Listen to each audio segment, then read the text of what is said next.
The second thing that we need to learn in order to utilize the method of Laplace transforms is how to handle derivatives.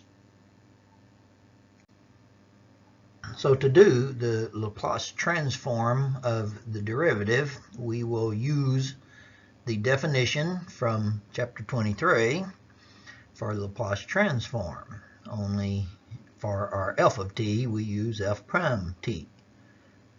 We'll change that to limits and then work on doing the integral.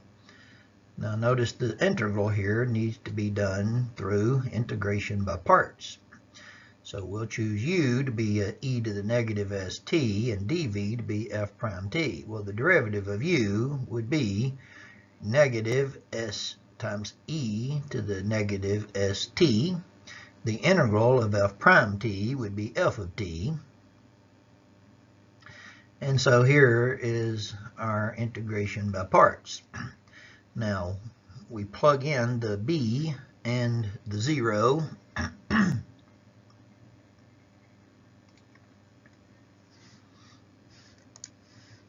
here and subtract. We'll do a little bit of simplifying over here. The two negatives will make a positive, and since we're integrating with respect to t, the s can come out of the integral.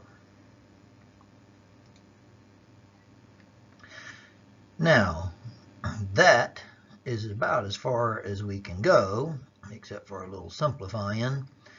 But you notice here we still have an integral, which I'll show you how we handle that here in just a moment. So when we put all of that back into the limit, over here we have an e to the negative sb, which we've done several times already. If we're doing the limit of that as b goes to infinity, as long as s is positive, that's going to go to 0. And you'll notice here the limit as b goes to infinity of this integral is nothing more than the definition of the Laplace transform of f of t.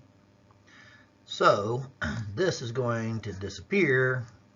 We'll end up with an s times the Laplace transform of f minus f of 0. So there is our transform for our first derivative.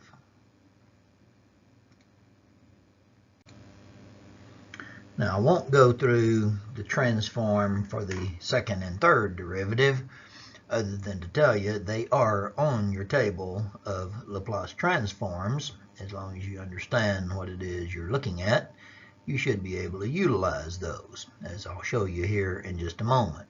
However, the pattern is pretty easy to catch on to. Notice the Laplace transform for the second derivative is nothing more than s squared times the Laplace transform of f. And then you have an s, f of 0, and f prime of 0. Here is the third derivative's transform. And again, notice third derivative has an s cubed times the Laplace of the function. And then we have an s squared, f of 0, s f prime, and then the second derivative.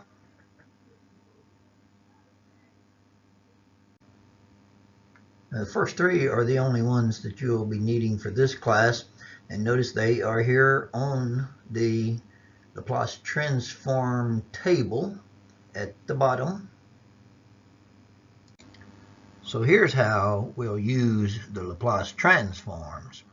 We're going to do the Laplace transform on this differential equation. So we'll do the Laplace transform of each side. On the left, since we have two things subtracted, we can split that into two separate Laplace transforms. And on the right, the Laplace transform of 0 is still just a 0.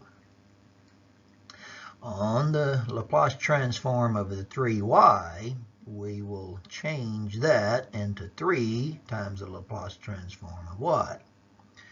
And so here we need the Laplace of the derivative, which is what we just got through doing. The Laplace of dy dt would be s times the Laplace of y minus y of 0. Now what we're going to need to do with this is to solve for the Laplace of y. And so we'll solve for the Laplace of y. Here also, notice we've got a y0, which we know is a 4. So, solving this for Laplace of y, we'll move the 4 to the other side. We'll factor Laplace y and divide by s minus 3. That's what we're trying to find. Here's another one. Notice that here we're dealing with a non-homogeneous differential equation, second order, which we did in an earlier chapter. So we could solve this by methods learned earlier. However, the method, as you recall, was called good guessing. So rather than that, we have a more precise method.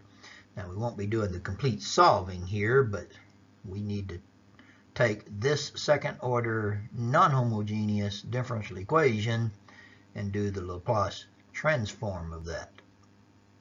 So, we'll do the Laplace transform of each side. On the left, split that and use the properties. Do the Laplace transform on the second derivative. Substitute for the y0 a 4 and for the y prime 0 a 2. And then we'll come back and write that in just a moment. Do the Laplace transform on the t squared. And then fill all of that in, leaving one thing unknown that we need to find, and that is the Laplace of y. So we'll now do the algebra to solve for Laplace of y. We'll move the 4s and the 2 to the other side, factor out Laplace y, and divide by s squared minus 4. Now, you'll see later on how this fits into the method of Laplace transforms. One more example, and then we'll be through transforming our derivatives. So, just like with the previous one, we're going to do the Laplace transform of each side. On the left, we split that into 3 separate Laplace transforms. We use the 7 out in front and the 12 out in front. We do the Laplace transform on the second derivative. Again, this is on our table of Laplace transforms.